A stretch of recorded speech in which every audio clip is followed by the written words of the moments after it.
नमस्कार, मैं हूं संजय शर्मा। आप देख रहे हैं 4 PM न्यूज नेटवर्क। उसी का शहर, वही मुद्दई और वही मुनसिफ। हमको यकीन था कि कसूर तो हमारा ही निकलेगा। ये शेर सुना है आपने? सोशल मीडिया पे पिछले कुछ सालों में बहुत वायरल हुआ है।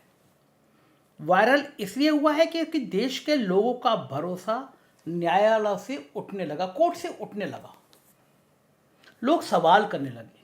मेरी 30-35 साल की पत्रकारिता में मैंने कभी नहीं देखा कि सुप्रीम कोर्ट के जजों की निष्ठा सवालों के घेरे में आ रही हो। मामला तब शुरू हुआ कि एक सुप्रीम कोर्ट के जज पर एक महिला ने आरोप लगाए, गंभीर आरोप लगाए। जज साहब रिटायर होने थे। 10 साल में रिटायर होने से पहले कुछ बड़े महत्वपूर्ण फैसले दिए और फिर जज साहब राज्यसभा के सदस्य बना दिए गए। ऐसा कई सुप्रीम कोर्ट के जजों के साथ होने लगा। कभी किसी आयोग का अध्यक्ष, कभी किसी और जगह ताजपोशी। तो लोगों के मन में लगने लगा कि जज अपने रिटायरमेंट से पहले सरकारों से एडजस्ट करते हैं। हाई कोर्ट के मामले में लगने लगा। और दुर्भाग्य यह है कि लोकतंत्र की आत्मा है देश का सुप्रीम कोर्ट। लोग कहते हैं, अभी भी कहते हैं, भरोसा कोर्ट पे इतना है, लोग कहते हैं मेरी और आपकी लड़ाई जो, कहते हैं अच्छा तुमसे हम कोर्ट में निपटेंगे। और एक बहुत पुरानी लाइन है कि न्याय ना केवल होना चाहिए बल्कि होता हुआ दिखना भी चाहिए। लोगों को लगना चाहिए कि न्याय हो रहा है। और ऐसे दौर में जब भरोसे टूटने लगे तो तस्वीर बदलती है। और जब तस्वीर बदलती है तो साहब और उनकी टीम को पसीने आने लगते हैं। देश का कानून मंत्री अपनी मर्यादा भूल के सुप्रीम कोर्ट के रिटायर्ड जजों के बारे में अनाप शनाप बोलने लगता है। कारण क्या हुआ? सिर्फ एक चेहरे के सामने आने से देश का भरोसा क्यों सुप्रीम कोर्ट पे टिकने लगा? क्यों लोग सोशल मीडिया पे बात करने लगे कि वास्तव में जज हो तो ऐसा? हजारों साल नरगिस अपनी बेनूरी पर रोती है। हजारों साल नरगिस अपनी बेनूरी पर रोती है। बड़ी मुश्किल से होता है चमन में दीदावर पैदा होना। न्यायमूर्ति DY चंद्रचूड़ अब देश के मुख्य न्यायाधीश हैं। वो नवंबर 2024 तक, यानी अगली लोकसभा चुनाव के 7 महीने बाद तक इस पद पर रहेंगे। आज मैं कहानी बताऊंगा कि क्या फैसले हैं, क्यों लोगों का भरोसा आप सुप्रीम कोर्ट में फिर टिकने लगा है और क्या खेल है। साहब क्यों परेशान है, साहब की टीम क्यों परेशान है, देश का कानून मंत्री इतना बौखला क्यों रहे हैं। अभी तो चंद्रचूड़ जी को कार्यभार संभाले हुए सिर्फ 4 महीने हुए हैं, लेकिन इन 4 महीनों में ही न्यायपालिका की स्वतंत्रता बहुतों की आंख में खटकने लगी है, किरकिरी बनने लगी है। या यूं कहूं कि उनके कार्यभार संभालने के पहले से ही बयानबाजियों का दौर शुरू हो चुका है। RSS के मुखपत्र पांचजन और कानून मंत्री किरण रिजिजू को कॉलेजियम सिस्टम में खामियां नजर आने लगी हैं। रिजिजू साहब को तो रिटायर्ड जज भी अब एंटी नेशनल नजर आने लगे हैं। वहीं उपराष्ट्रपति जगदीप धनखड़ तो देश के इतिहास में सत्ता की निरंकुशता पर अंकुश लगाने में मील का पत्थर माने जाने वाले केशवानंद भारती जजमेंट पर भी बेकार बताने लगे। उनको वो बेकार लगने लगा है जजमेंट। जबकि आश्चर्य की बात यह है कि धनखड़ साहब खुद वकील रहे हैं, वो देवीलाल के शागिर्द रहे हैं। लेकिन उप प्रधानमंत्री देवीलाल की इच्छा के बावजूद प्रधानमंत्री चंद्रशेखर ने उन्हें मंत्री नहीं बनाया। गहलोत ने उन्हें कांग्रेस में किनारे लगवा दिया। लेकिन अब किस्मत उन्हें यहां तक लेकर आती है तो वो बोलने भी लगे, खुलकर बोलने लगे। आइए मैं आपको पहले बताता हूं कि क्या था केशवानंद भारती जजमेंट और क्यों इसकी वजह से अब न्यायपालिका को घेरने की कोशिश हो रही है। 24 अप्रैल 1973 को, 24 अप्रैल 1973 को सुप्रीम कोर्ट की 13 सदस्यीय संविधान पीठ, जिसको अब तक की मैं सबसे बड़ी संविधान पीठ कह सकता हूं, उसने संसद की संविधान संशोधन की शक्ति को सीमित कर दिया। इस जजमेंट में स्पष्ट तौर पर कह दिया गया कि संविधान के मूल ढांचे, बेसिक स्ट्रक्चर में कोई बदलाव नहीं हो सकता।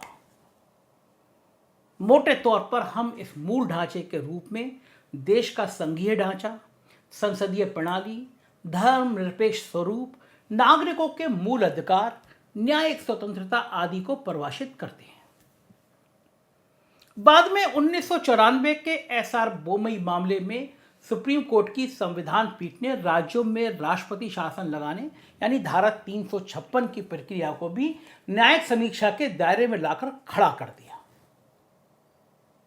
2018 में सुप्रीम कोर्ट में जस्टिस आदर्श गोयल और रोहिंटन नरीमन की पीठ ने कह दिया कि धारा 370 अब भारतीय संविधान का स्थायी रूप से हिस्सा है।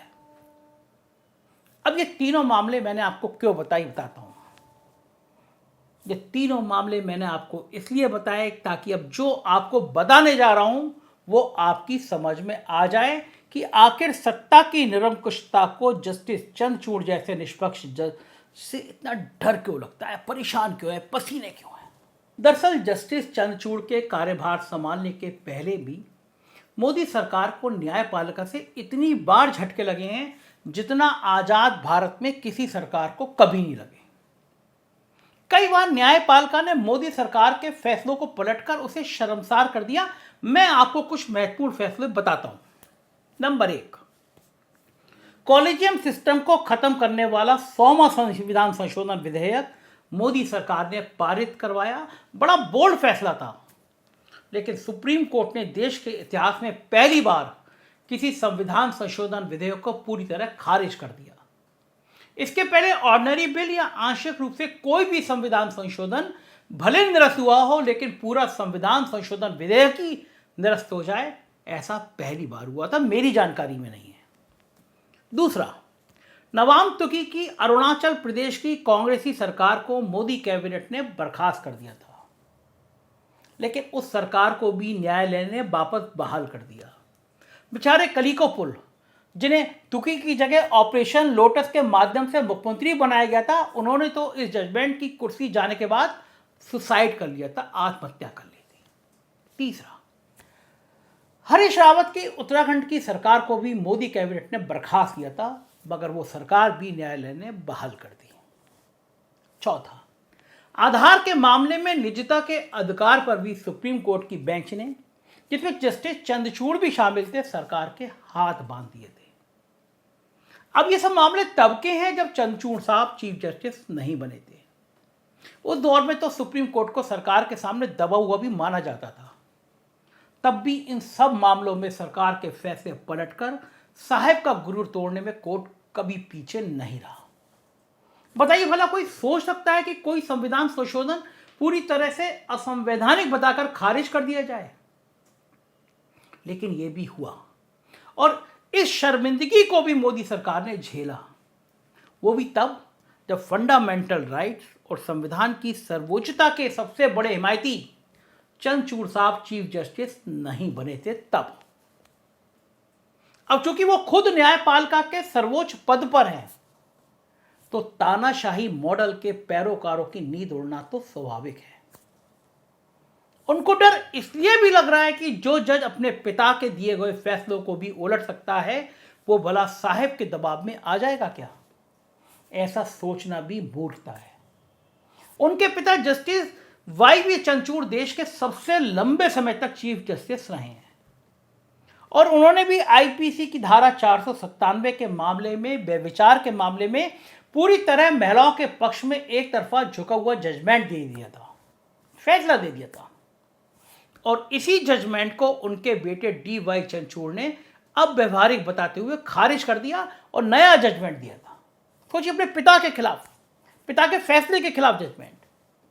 अब ये सब सुनकर लोग कमेंट बॉक्स में आकर ये कहेंगे, मेरे कमेंट बॉक्स में आएंगे, कमेंट करेंगे कि क्या सरकार और संसद सर्वोच्च है, या जो अपने पिता के खिलाफ चला गया, आदि आदि इस तरह के कमेंट आएंगे।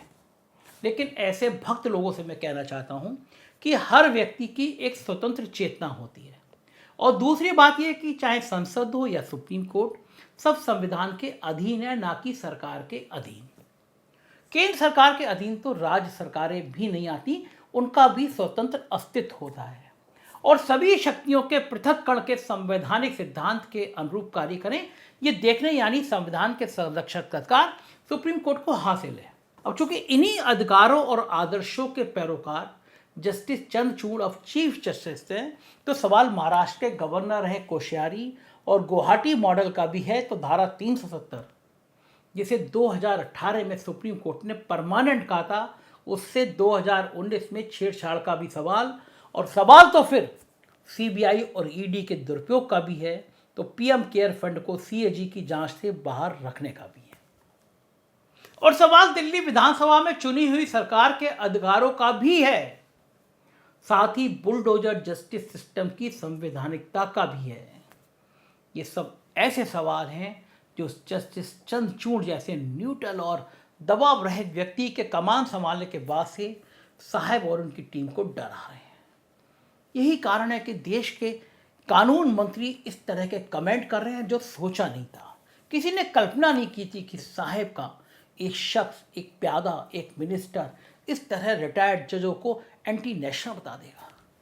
लेकिन दौर है, मैंने कहा ना कि दिन खराब चल रहे हैं, दिन परेशानी भरे चल रहे हैं, कुछ भी होने की संभावना परेशान कर रही है। और क्या क्या हो रहा है बताता रहूँगा, देखते रहिए 4 PM। यह आपका अपना चैनल है जो गोदी मीडिया नहीं है, खुल के हम अपनी बात कहते हैं, तो इतनी मदद करिए, सब्सक्राइब करिए, अपने दोस्तों को ये वीडियो भेजिए। कुछ राज्यों की खबरें देखना हो आपको, यूपी, बिहार, गुजरात, कर्नाटक, तो उन राज्यों के हमारे चैनल हैं, बस सिर्फ राज्य के नाम के संग 4 PM डालिए, उनको भी सब्सक्राइब करिए। शुक्रिया, थैंक यू।